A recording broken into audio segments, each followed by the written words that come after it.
Hello friends, स्वागत है आपका आपके YouTube channel Hindi with sale में। और हमारी जो है हिंदी साहित्य के आदिकाल के अंतर्गत जो है हम सिद्ध साहित्य को पढ़ रहे थे। लास्ट वीडियो में जो है हमने हिंदी साहित्य के अंतर्गत आदिकाल के जो सिद्ध साहित्य हैं उनकी बारे में जाना और राम कुमार वर्मा, आचार्य प्रसाद द्विवेदी जी ने उनके बारे में क्या कहा है उनके बारे में जाना। आज जो है हम सिद्ध साहित्य की प्रवृत्तियों को पढ़ेंगे और कला पक्ष और शिल्प पक्ष को पढ़ेंगे, जिससे हमें ये पता चलेगा कि हम जो है सिद्ध साहित्य की प्रवृत्तियाँ कैसी थी और किस तरीके से उन्होंने इस तरीके से कार्य किया। तो चलिए इस वीडियो को स्टार्ट करते हैं। और वीडियो स्टार्ट करने से पहले वीडियो को लाइक, शेयर, सब्सक्राइब करना ना भूलें। चलिए वीडियो को स्टार्ट करते हैं हम। तो सिद्ध साहित्य की प्रवृत्तियों के बारे में आज हम इस वीडियो में जानेंगे किस प्रकार सिद्ध साहित्य की प्रवृत्तियाँ थी और वो किस प्रकार से कार्य करते थे। तो सबसे पहले हम जानेंगे कि सिद्ध साहित्य जो है बौद्ध परंपरा से निकले हुए हैं और उसकी वज्रयान शाखा से निकले हुए हैं। ये हमने पढ़ा था लास्ट वीडियो में। और हमने ये भी पढ़ा था जो क्या कहते हैं इनकी शाखाएं वो दो भागों में विभक्ति, एक तो महायान और एक हीनयान। एक बड़ी सवारी तो ये छोटी सवारी थी, फिर उसके बाद ये और विभक्त होती चली गई और इसकी जो है ये सिद्ध परंपरा पे आकर रुकी। अब हम जो है पढ़ते हैं, हम सबसे पहले सिद्ध साहित्य की प्रवृत्ति पढ़ते हैं कि जीवन की स्वाभाविक प्रवृत्तियों में विश्वास रखने के कारण ही सिद्धों का सिद्धांत सहज मार्ग कहलाया। क्या कह रहे हैं सिद्ध कि जीवन की जो स्वाभाविक प्रवृत्तियां थी, क्या जो स्वाभाविक सभी के जीवन में होती हैं उनमें विश्वास रखना ही सिद्धों का यह सिद्धांत क्या कहलाया? सहज मार्ग कहलाया। क्या कहलाया यह सिद्धांत इनका? सहज मार्ग कहलाया। ये इनकी पहली प्रवृत्ति। आपसे पूछा जा सकता है कि जीवन की स्वाभाविक प्रवृत्तियों में विश्वास सिद्ध जो है साहित्य में रखा जाता है कि नहीं रखा जाता, और यह इससे क्या कहा जाता है, ये भी प्रश्न आपसे बन सकता है। तो आप इसका आंसर क्या देंगे? सहज मार्ग। आगे हम दूसरी प्रवृत्ति को देखें तो सिद्ध कैसे थे? प्रवृत्ति मार्गी थे। कैसे थे? प्रवृत्ति मार्गी। यहीं आपको एक चीज बता दूं, नाथ जो थे वो निवृत्ति मार्गी थे। क्या थे? निवृत्ति मार्गी। इसे आप याद रखें, यह प्रश्न बनता है काफी बार कि सिद्ध क्या थे? तो सिद्ध थे प्रवृत्ति मार्गी। क्या थे? प्रवृत्ति मार्गी। आगे हम देखें तो कहते हैं कि इन्होंने संसार को क्या किया है? स्वीकार किया है, परंतु जो ग्रस्त जीवन के क्या है? ये विरोधी है। यहाँ पे एक बात जानने योग्य है कि इन्होंने ये कहा कि सिद्ध क्या है? प्रवृत्ति मार्गी है, ठीक है। दूसरी बात इन्होंने बोली कि ये क्या करते हैं? संसार को स्वीकार करते हैं। पर इन्होंने एक चीज और कही कि ग्रस्त जीवन के क्या है? ये विरोधी हैं। क्या है ये? ग्रस्त जीवन के विरोधी। तो इस लाइन में आपको 3 पॉइंट्स मिलते हैं। एक तो ये प्रवृत्ति मार्गी थे, दूसरा इन्होंने संसार को तो स्वीकार किया, पर ग्रस्त जीवन के क्या थे? ये विरोधी थे। क्या ये? विरोधी थे। तो आप इन तीनों पॉइंट्स को याद रखें। नेक्स्ट प्रवृत्ति हम इनकी देखें तो ये कहते हैं कि सिद्धों की क्या थी? विवाह प्रथा में क्या थी? अनास्था थी। क्या थी? इनकी विवाह प्रथा में अनास्था थी, परंतु नारी जीवन में क्या रखते? ये आस्था रखते थे। मतलब ये विवाह प्रथा को नहीं मानते थे, पर नारी जीवन में क्या रखते थे? आस्था रखते थे। इन दोनों पॉइंट्स को आप याद रखें। आपसे पूछा जाएगा कि सिद्धों में जो है विवाह प्रथा और नारी जीवन में आस्था थी, यह कथन सही है या गलत? तो आपको कहना है यस। आगे हम देखें, कडप्पा कहते हैं। कौन? कडप्पा कहते हैं कि जिमी लोड विलजई पढ़ई तिमी धरनी लय चित समरस जाई तखने जई पुड़ते समन्वित। तो आगे हम देखें तो सिद्ध जो है ऊंच नीच या जाति भेदभाव को स्वीकार नहीं करते थे। ऊंच नीच और जाति भेदभाव को स्वीकार नहीं करते थे। ये हमने ऊपर लास्ट वीडियो में पढ़ा था कि ये ऊंच नीच और जाति भेदभाव को स्वीकार नहीं करते थे, क्योंकि इनकी ये जो शाखा बैठी थी तो इनमें सभी लोगों को आना पर्याप्त था। इस वजह से ये ऊंच नीच व जाति भेदभाव को स्वीकार नहीं करते थे। यह इनकी यह प्रवृत्ति एक और हो गई। नेक्स्ट प्रवृत्ति को हम जाने, सबसे पहले हम जाने आचार्य रामचंद्र शुक्ल जी क्या कहते हैं कि 84 सिद्धों में से क्या? 84 सिद्ध। आपको याद रखना है कि हमारे सिद्ध कितने हैं? 84। कितने हैं? 84। और रामचंद्र शुक्ल जी क्या कहते हैं कि 84 सिद्धों में से बहुत से क्या थे? मछुआरे थे। क्या थे? बहुत सारे मछुआरे। कुछ चमार थे, कुछ धोबी थे, कुछ डोम, कुछ कहार और कुछ लकड़हारे और कुछ दर्जी और कुछ शूद्र कहलाते थे। तो यहाँ पर जो है रामचंद्र शुक्ल जी ने 84 सिद्धों में बहुत सारे मछुआरे, चमार, धोबी, डोम, कहार, लकड़हारे, दर्जी, बहुत से शूद्र कहे जाने वाले लोग थे। अतः वह जाति पाति का खंडन तो वे आप ही थे। क्या? जाति पाति का खंडन तो आप ही थे। इस लाइन में आपको, इस लाइन से यह पता चल रहा है कि 84 सिद्धों में उन्होंने सभी जाति के लोगों को लिया, तो वह जाति पाति का क्या करते थे? खंडन करते थे। क्या करते? जाति पाति का खंडन करते थे। दूसरी प्रवृत्ति हम देखें तो सिद्धों के अनुसार जो है राग से राग दूर होता है। क्या? राग से राग दूर होता है। क्या बोला है उन्होंने? राग से राग दूर होता है, वैराग्य से नहीं। क्या? वैराग्य से नहीं होता। इसे आप याद रखें, वैराग्य से नहीं। आगे हम देखें क्या कहते हैं, अति राग एवं भोग से ही मुक्ति संभव है। किससे? अति राग, मतलब राग से भी ज्यादा अति राग करें तो उससे, और भोग से, भोग करने से क्या संभव है? हमारी मुक्ति संभव है। और कहते हैं कि इन्होंने प्रवृत्तियों के दमन को क्या बताया है? गलत बताया है। अगर कोई प्रवृत्तियों का दमन करे तो वह चीज क्या है? गलत है। क्या है वो चीज? गलत है। इसे आप याद रखें, याद की प्रवृत्ति है। अभी तक जितनी भी प्रवृत्ति बताई गई हैं आप उन्हें नोट कर लें, मोस्ट इंपोर्टेंट है, ये एग्जाम्स में पूछी जाती हैं कथन के रूप में और विशेषता के रूप में भी पूछे जाते हैं। आगे हम देखें तो दूसरी प्रवृत्ति में क्या कहते हैं कि सिद्ध जो थे उन्होंने निर्वाण के स्थान पर महासुख को जीवन के लक्ष्य के रूप में स्वीकार किया है।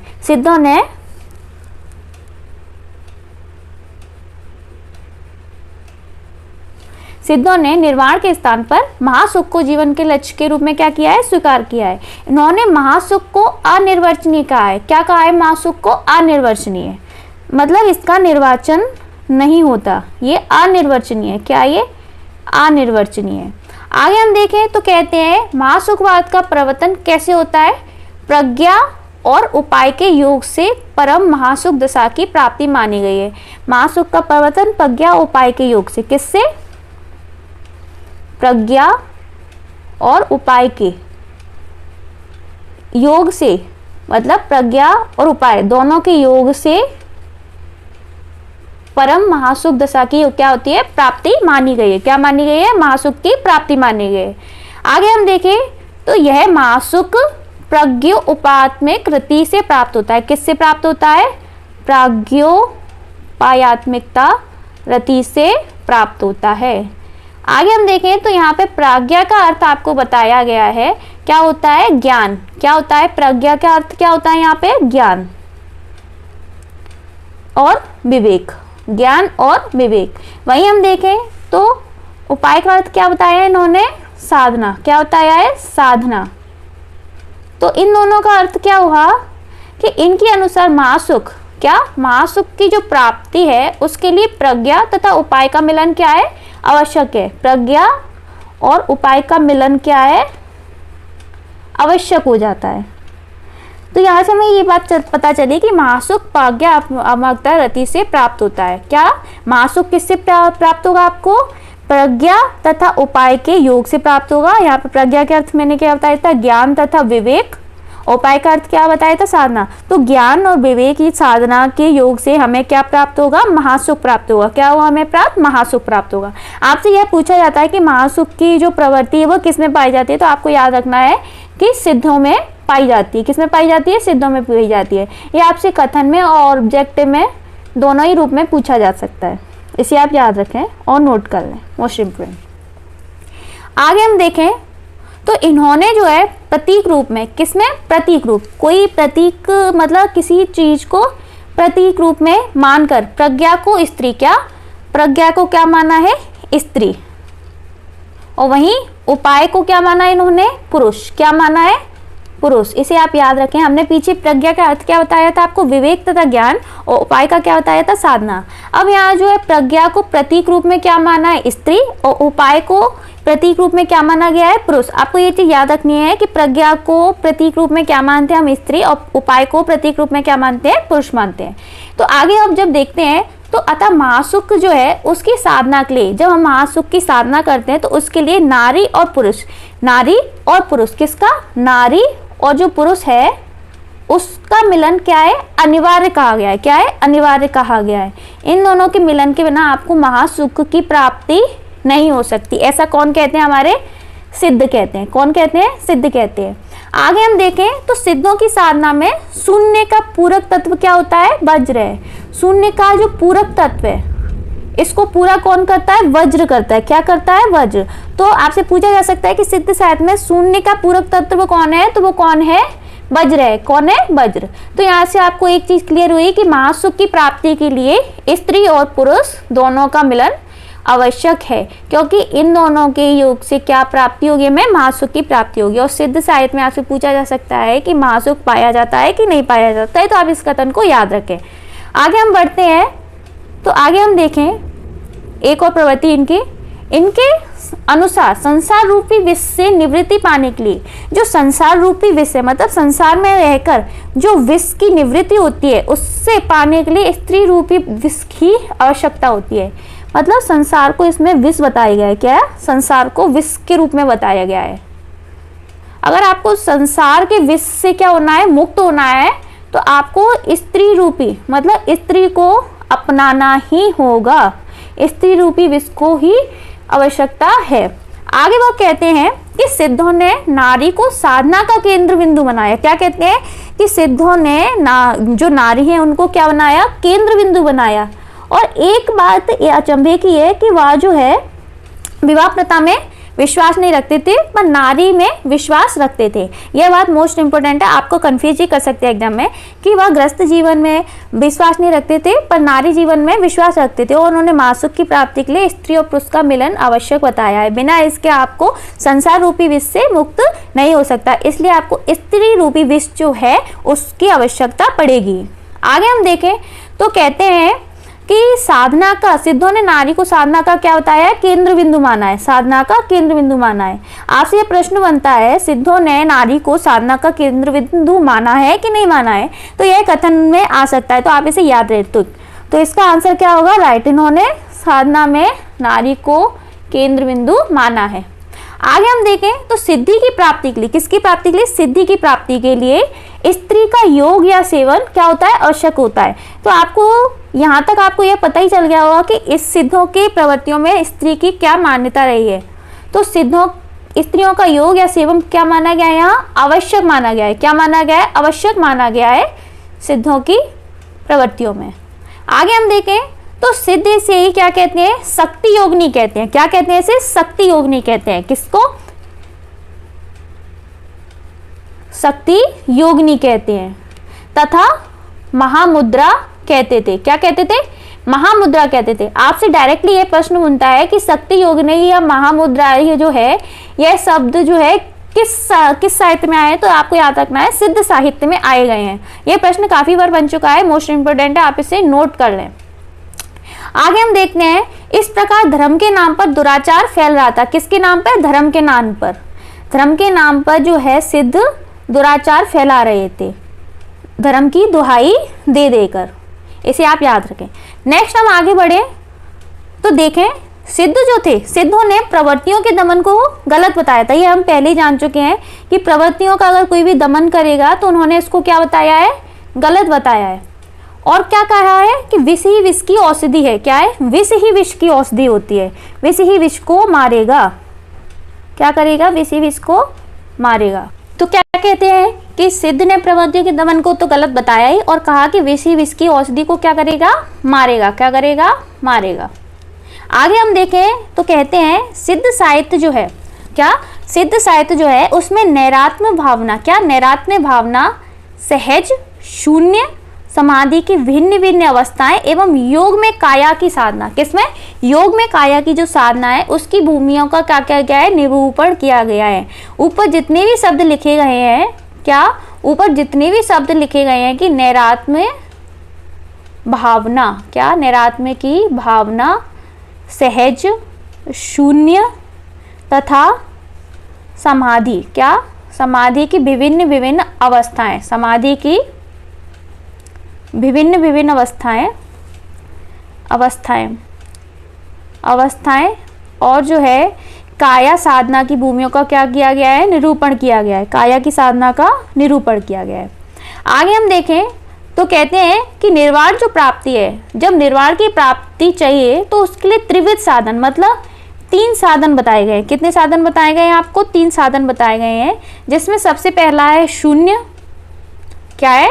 शून्य, विज्ञान और महासुख। और महासुख। आपसे यह प्रश्न बनता है कि निर्वाण की प्राप्ति के लिए कितने साधन बताए गए हैं। पहला क्वेश्चन यह बनता है तो कितने बताए गए हैं, 3 साधन बताए गए हैं। दूसरा क्वेश्चन यह पूछेगा कि वह 3 साधन कौन से हैं, तो आपको याद रखना है शून्य, विज्ञान और महासुख। आगे आप देखें तो उपनिषद में तो ब्रह्मानंद के सुख के परिमाण मात्रा का अंदाजा करने के लिए इसे सहवा सुख, क्या सहवा सुख से 100 गुना अधिक माना गया था, परंतु वज्रयान में निर्वाण के लिए सुख का स्वरूप सहवा समुख के समान ही बताया गया है। तो आप में यह पता चलता है कि सबसे पहले तो आपको यह याद रखना है कि 3 इसमें साधन बताए गए हैं और क्या क्या बताए गए, शून्य, विज्ञान और महासुख। आगे उन्होंने कहा है कि उपनिषद जो हमारा ग्रंथ होता है उसमें जो ब्रह्मानंद है, क्या ब्रह्मानंद जो है उनके सुख के परिमाण मतलब मात्रा जो है उसका अंदाजा उन्होंने किससे लगाया है, सहवा सुख से 100 गुना लगाया है, क्या सहवा सुख से 100 गुना लगाया है। और परंतु कहते हैं जो वज्रयान है जो सिद्धों में प्रयोग किया जाता है, वज्रयान में जो निर्वाण होता है अंत में जाके जब निर्वाण की प्राप्ति होती है तो उसका जो सुख है उसका स्वरूप किसके समान बताया गया है, आपको सहवाग के समान बताया गया है, ना कि उससे ज्यादा। किसके समान बताया गया है, सहवाग के सम्मुख बताया गया, मतलब समान बताया गया। आपको ये याद रखना है, इसमें ये 4 चीजें। आगे हम बात करें तो जो सिद्ध हैं उनके द्वारा बनाई गई युगनाथ मूर्तियां, क्या युगनाथ मूर्तियां क्या हैं, आज भी विद्यमान है, मतलब युगनाथ निधियां जो हैं आपको आज भी प्राप्त होती हैं। आगे हम देखें तो सिद्धों ने काया तरुवर पंच बिडाल, एक दोहा बताया है कि सिद्धों ने काया तरुपर पंच बिडाल कहकर, पंच बिडाल अर्थात बौद्ध शास्त्र में निरूपित 5 प्रतिबंध हैं, क्या 5 प्रतिबंध हैं, प्रतिबंधों को माना है। तो पहला कौन सा है, आलस्य, दूसरा हिंसा, काम, चिकित्सा एवं मोह, क्या मोह। तो यह हमारे जो 5 क्या बताए गए हैं, 5 प्रतिबंध बताए गए, आलस्य, हिंसा, काम, चिकित्सा एवं मोह। तो आपको याद रखना है कि सिद्ध साहित्य में आपसे पूछा जाए कि 5 प्रतिबंध कौन कौन से हैं, तो आलस्य, हिंसा, काम, चिकित्सा एवं मोह। यह जो है ऑब्जेक्टिव में भी पूछा जाता है और कथन के रूप में भी पूछा जाता है, तो आप इसे नोट कर लें, मोस्ट इंपोर्टेंट है। यहाँ से प्रश्न काफी बार बन चुका है, आप इसे याद रखें। नेक्स्ट हम आगे बढ़े तो जो सिद्ध हैं, क्या सिद्धों ने तत्व ज्ञान की उपेक्षा की है, किसकी, तत्व ज्ञान की उपेक्षा की है और शून्यवाद की क्या की है, प्रतिष्ठा की। हमने ऊपर भी जाना था कि इन्होंने शून्य को माना है, क्या शून्य को माना है, तो शून्यवाद की क्या की है, इन्होंने प्रतिष्ठा की है। और आप एक चीज और याद रखें कि नागार्जुन ने शून्य की उसको माना था, किसने, नागार्जुन ने। अब आगे देखें तो अंतर्मुखी साधना पर क्या दिया है, बल दिया है। तो सिद्धों ने तत्व ज्ञान की उपेक्षा की, जो तत्व ज्ञान होता है उसकी उपेक्षा की है, शून्यवाद की क्या की, उन्होंने प्रतिष्ठा की है, और अंतर्मुखी जो साधना है उस पर क्या दिया, बल, मतलब अंतर्मुखी की जो साधना होती है उसको क्या दिया, प्राथमिकता दी है। सिद्धों की जो साधना पद्धति है उसको वाम मार्गी साधना कहा गया है, वाम मार्गी साधना कहा गया। आपसे यह प्रश्न बनता है कि जो सिद्धों की साधना है वह कैसी है, तो आपको याद रखना है वह कैसी है, वाम मार्गी साधना। यह प्रश्न बनता है कि सिद्धों की जो साधना है वो किस प्रकार की है, तो वाम मार्गी साधना है। आगे आप देंगे तो क्योंकि इस समय वामाचार अपनी क्या था, चरम सीमा पे था, क्या था, वामाचार चरम सीमा था, इसलिए ये वाम मार्गी इनकी साधना कहलाई। आगे हम देखें तो सामान्य जो है, सामान्य जन इन सिद्धों को अलौकिक शक्ति संपन्न समझते थे, क्या इन्हें अलौकिक शक्ति प्राप्त थी, क्या थी, अलौकिक शक्ति प्राप्त थी। ये लोग अपनी सिद्धियों और विभूतियों के लिए क्या थे, प्रसिद्ध थे, क्या थे, सिद्धियों और विभूतियों के लिए। सामान्य जनता इनको सिद्धियों को अलौकिक शक्ति संपन्न मानती थी और ये सिद्धियों और विभूतियों से इन्हें प्रसिद्ध थे, क्या सिद्धियों और विभूतियों के कारण ये प्रसिद्ध थे। आगे हम देखें नेक्स्ट प्रवृत्ति इनकी, तो जो वर्ण आडंबर का क्या किया इन्होंने, खंडन किया, क्या वर्ण आडंबर का इन्होंने खंडन किया। शांत एवं श्रृंगार रास के साथ ही संगीत की वधता एवं साधनात्मक रहस्यवाद सिद्धों को प्रमुख विशेषता है। क्या क्या माना इन्होंने, वर्ण आडंबर की खंडन, वर्ण आडंबर का खंडन माना। नेक्स्ट इन्होंने जो है शांत एवं श्रृंगार के साथ संगीत की वधता साधनात्मक को माना। आगे हम देखें तो सिद्ध योगियों में क्या, सिद्ध योगियों में पंचम आकार साधना का प्रचलन था। 5 मकारों को माना गया है, जैसे 5 प्रतिबंध थे वैसे ही 5 मकार हैं जिनका साधना का प्रचलन था। पहला क्या है, मांस, दूसरा मदिरा, तीसरा मत्सर, मुद्रा और मैथुन। तो इन 5 मकारों को सिद्धों ने स्वीकार किया है, मांस, मदिरा, मत्सर, मुद्रा, मैथुन। ये भी मोस्ट इंपोर्टेंट है, प्रश्न इससे बनता ही बनता है, इसे आप याद रखें कि सिद्धों के 5 मकार कौन से हैं, तो मांस, मदिरा, मत्सर, मुद्रा और मैथुन, जैसे कि 5 प्रतिबंध थे। आपको यह बताया भी गया था कि जो क्या कहते हैं सिद्ध जो थे उनका जो केंद्र था श्री पर्वत, तो वहाँ पे इन्होंने मांस, मदिरा, मत्सर का प्रयोग किया, पर आगे चलकर जो है जब उनका केंद्र स्थान नालंदा विक्रमशिला हुआ तो इन्होंने मत्स्य और उसको क्या कहते हैं मैथुन को अलग कर दिया। आगे हम जो है नेक्स्ट वीडियो में जो है कला के शिल्प पक्ष को पढ़ेंगे सिद्ध साहित्य के। इस वीडियो में जो हमने सिद्ध की प्रवृत्तियों को जाना, इससे जो है कुछ से जो है मोस्ट इंपोर्टेंट क्वेश्चन बनता ही बनता है और काफ़ी बार एग्जाम से हर एग्जाम से यह पूछा ही गया है। तो जो है आप इनकी जो प्रवृत्तियाँ हैं उनको नोट डाउन कर लें और इनको समझ लें। अगर आपको नहीं समझ में आया तो एक बार कमेंट बॉक्स में जरूर बताएं।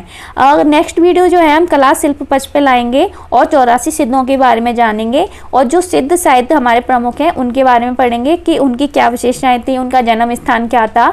तो आज की वीडियो में हमने इतना जाना। नेक्स्ट वीडियो में जो हम इन चीज़ों को पढ़ेंगे और फिर उसके बाद जो है MCQ करेंगे। तो इस वीडियो को हम यहीं समाप्त करते हैं। अगर आपको ये वीडियो पसंद आई हो तो लाइक शेयर सब्सक्राइब जरूर करें। राधे राधे।